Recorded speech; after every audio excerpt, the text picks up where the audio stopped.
They said the philosopher vanished the night he declared a single, horrifying idea, that humanity itself was a parasite, a spreading plague upon the earth. But the truly terrifying part? His claim wasn't metaphor. He believed he had proof. A lost fragment discovered in the Library of Rhodes, sealed behind a wall of collapsed stone, carried his final words. If the world ever learns what I have seen, it will turn against itself.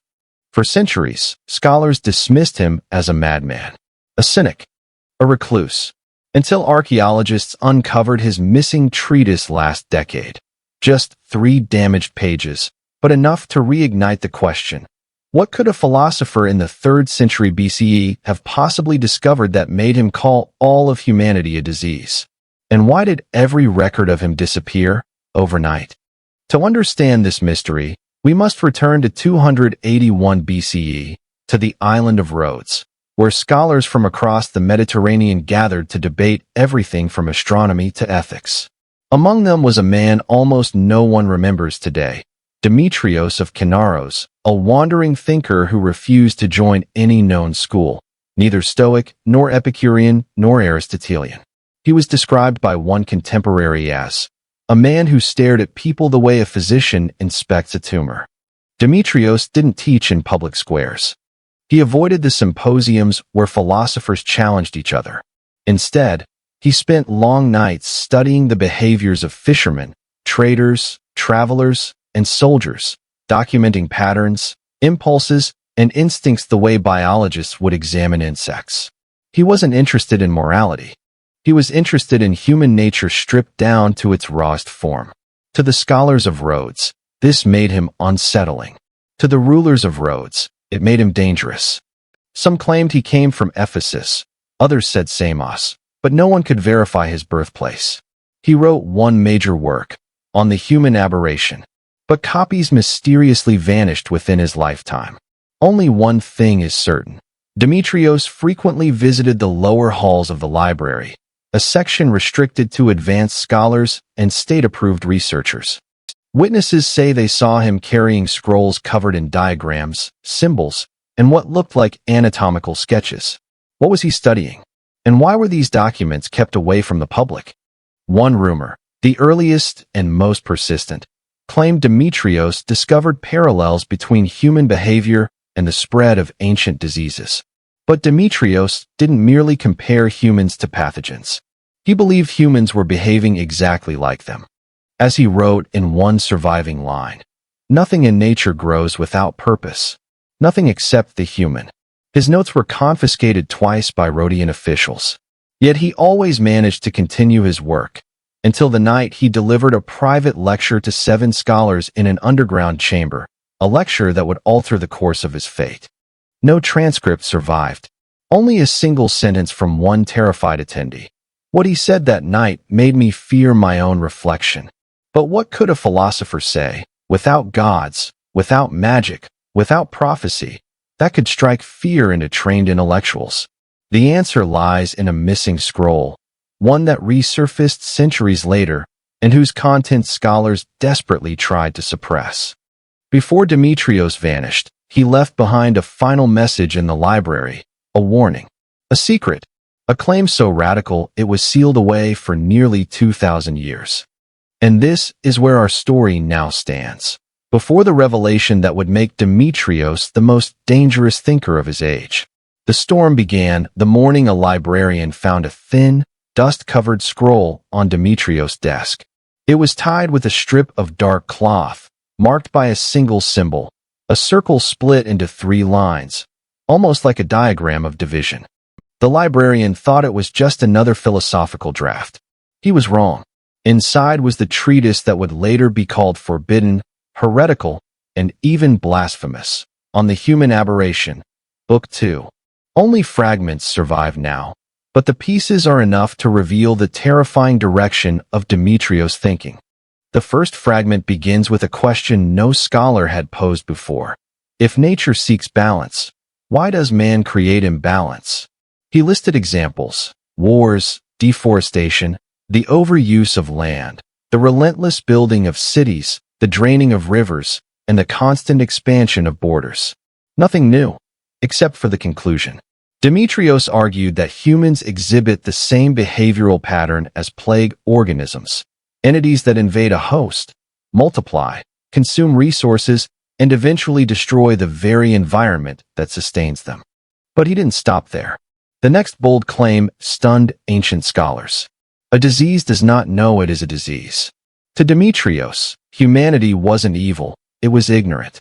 He wrote that humans act with compulsions, greed, expansion, dominance, not out of malice, but because of a deep instinct, one older than civilization. He believed humans carried a hidden drive that forced them to spread, devour, expand, and reshape the earth at any cost. A disease of instinct, not morality. One scholar of Rhodes described the treatise as a mirror held to mankind, reflecting a creature we refuse to see. And then comes the fragment that terrified the Rhodian Council. Demetrios claimed he had identified a pattern of spread, nearly identical to how the typhoid plague moved across islands. The same mathematical curve, the same bursts, the same periods of quiet before explosive growth. He wrote, "Humanity increases not with thought, but with compulsion. It multiplies like fire, devouring until nothing remains." But here is what truly alarmed the officials. Demetrios claimed he found old records from Egypt, Babylon, and Persia showing the same population surges and collapses, waves of growth that consumed entire regions. He believed these ancient collapses weren't caused by famine or war, but by something inherent within humanity itself, a self-sabotaging instinct, a built-in limit, a destructive cycle, a living pattern. And the final part of the fragment, translated centuries later, shook historians. Every organism that threatens its host is removed by nature. If man endangers the earth, nature will answer. This was the line that Rhodes labeled dangerous philosophy. Scholars whispered that Demetrios' treatise was not just intellectual speculation. He hinted at evidence. Something he observed, something recorded in those restricted scrolls. The Rhodian Council seized his writing the same night. But they were too late. 7 scholars had already heard Demetrios speak in that underground chamber. What exactly did he tell them? Accounts differ, but one fact remains. All 7 went silent after the meeting. 3 left Rhodes. 2 renounced philosophy entirely. 1 later wrote, "He showed us a pattern older than history, a pattern that made man look like a fever the world seeks to break." Still, the council refused to arrest Demetrios. They feared executing him would give him credibility. Instead, they increased surveillance. They restricted his access to the library's lower halls. They ordered scribes to destroy any copy of his treatise. But Demetrios was one step ahead. He claimed a crucial discovery remained hidden in Book 2, something he planned to reveal in Book 3, something that would prove beyond doubt that humanity's nature mirrors that of a malignant growth. And then, without warning, he began inviting select individuals, mathematicians, astronomers, healers, to private discussions.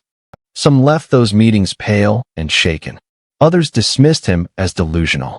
But the strangest event occurred 2 weeks later. A fisherman found a crate washed ashore, containing notes believed to be Demetrios' handwriting. Inside were diagrams that resembled tree root systems, river deltas, human trade routes, patterns of ancient migrations, all drawn with identical branching structures. Demetrios wrote, "The earth speaks one language, and all plagues write with the same hand." Was he suggesting humans, like diseases, follow natural patterns of expansion, spreading across continents the way infections spread through a body? If so, what was the final proof he was preparing? Why did he warn scholars that Book 3 would change how we see civilization itself? Before the council could act, the tension in Rhodes erupted. The night Demetrios was scheduled to present Book 3, the library went dark. Candles extinguished, doors sealed. Scribes fled into the streets. Demetrios never arrived. His room was empty. His manuscripts gone.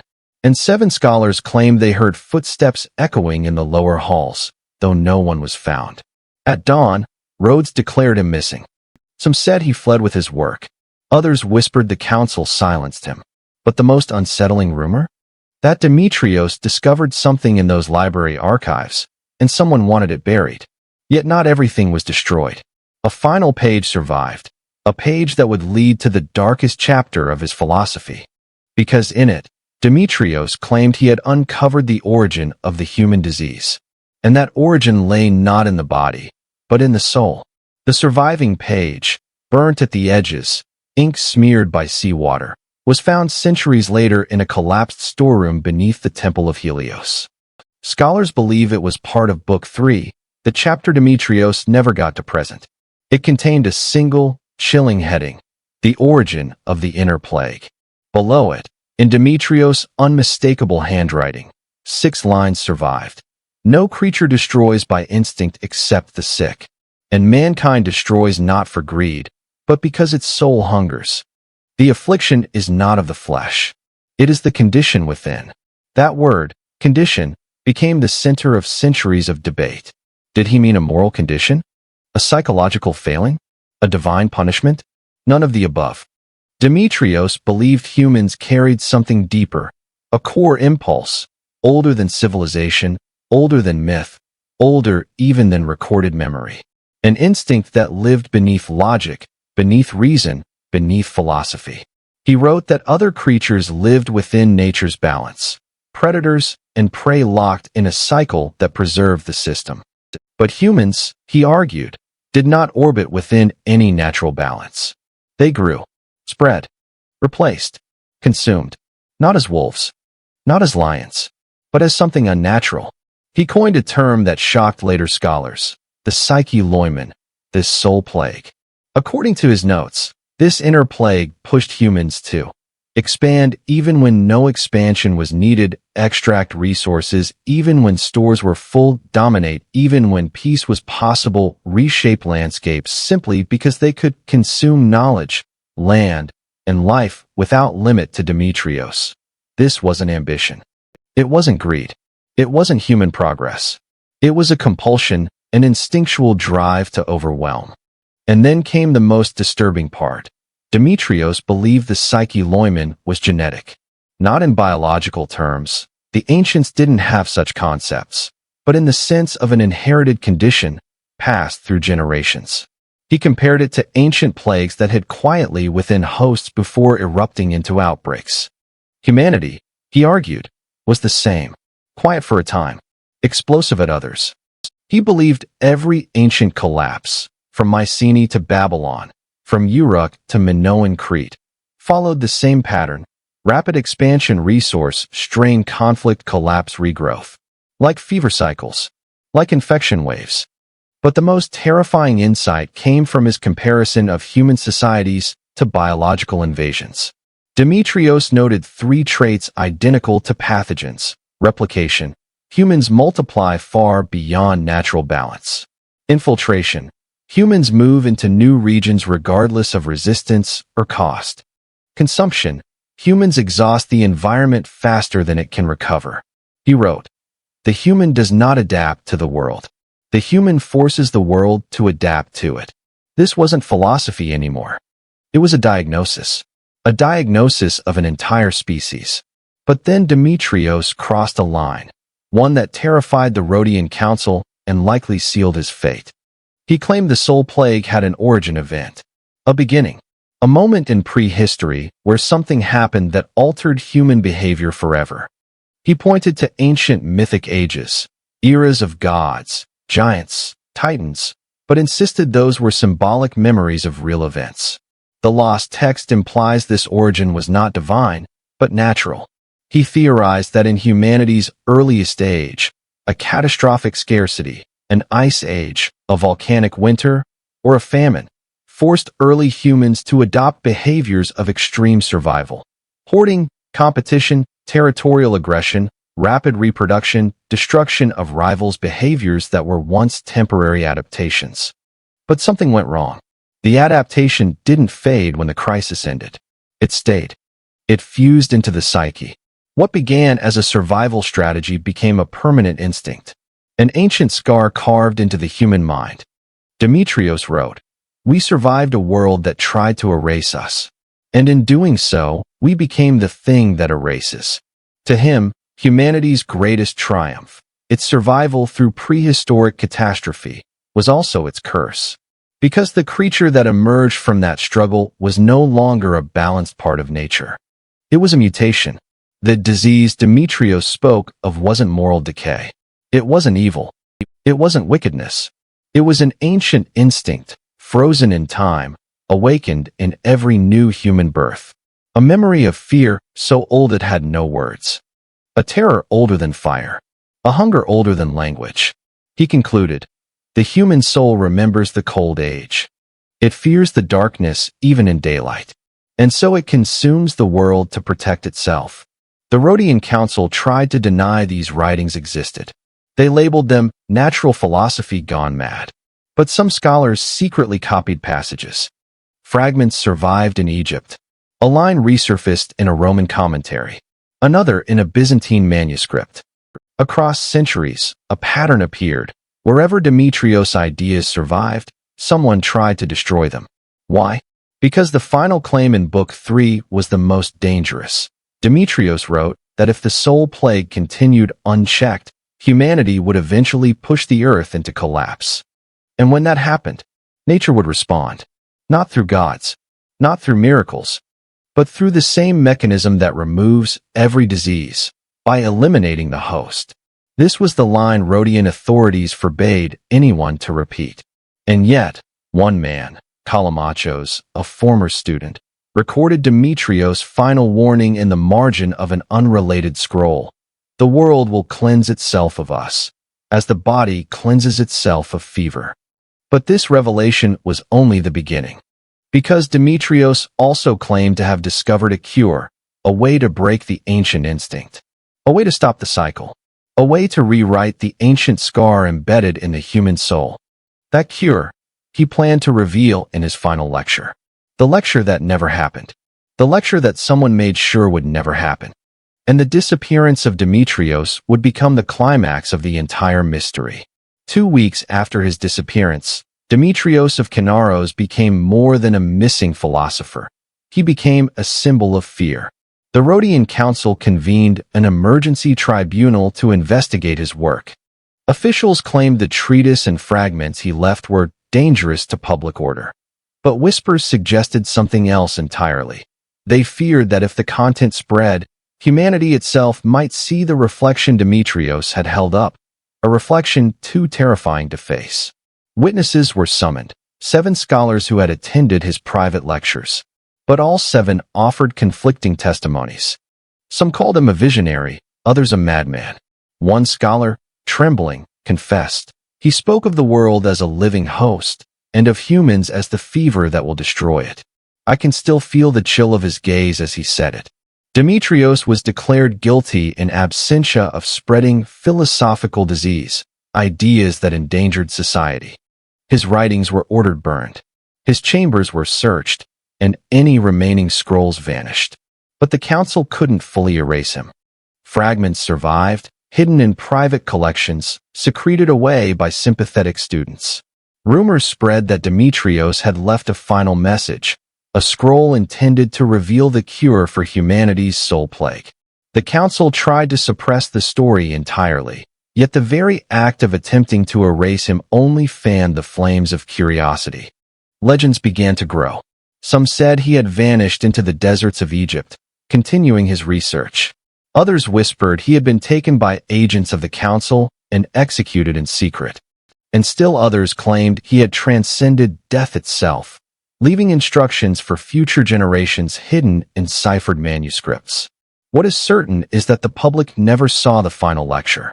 What is known is that the few surviving fragments describe the cure, but only in cryptic hints. He suggested that humanity could heal itself, not through governance, philosophy, or morality, but through understanding the patterns within its own nature. He claimed that the soul plague was not absolute, and that with recognition, humans could break the cycle of destruction. The final fragment reads, "To know the disease is to begin its cure, yet few will look, and fewer still will act. Those who do will stand against time itself." No one knows what he intended exactly, but the warning resonates through history.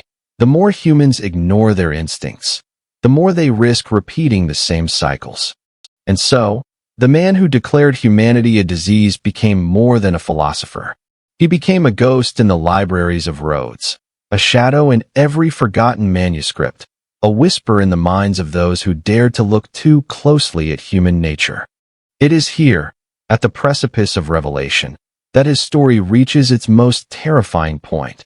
The cure for humanity's inner plague exists, yet remains hidden, leaving us with a haunting question. What if the patterns Demetrios saw are still active, still shaping the world, still unchecked? Because perhaps the greatest horror is not that Demetrios disappeared, but that his diagnosis was right. Centuries passed. Empires rose and fell. Libraries burned. Yet one page of Demetrios' work survived, a fragment discovered in Byzantium, hidden in the binding of a religious text. The page was short, but its words carried the weight of millennia. The disease within humanity is old, older than law, older than kings. It grows unseen, shaping the fate of nations. Yet the cure lies not in gods, not in rulers, not in armies, but in the recognition of what we truly are. Historians debated the meaning. Philosophers argued it was metaphor. Scientists dismissed it. But if Demetrios was right, if humans do carry a compulsive, destructive instinct inherited from the dawn of civilization, then the implications are chilling. The page hinted at the cure, self-awareness. Only by observing and understanding these compulsions could humanity hope to redirect them, to break the cycle. But Demetrios' instructions were incomplete, cryptic, and scattered across lost works. And therein lies the haunting truth. The man who claimed humanity is a disease may have left the antidote, yet no one alive has the full recipe. Imagine a world still governed by instincts older than memory, with patterns of expansion, consumption, and destruction repeating silently. A world where human history is not shaped by wisdom or morality, but by the compulsions of a psyche infected long before recorded time.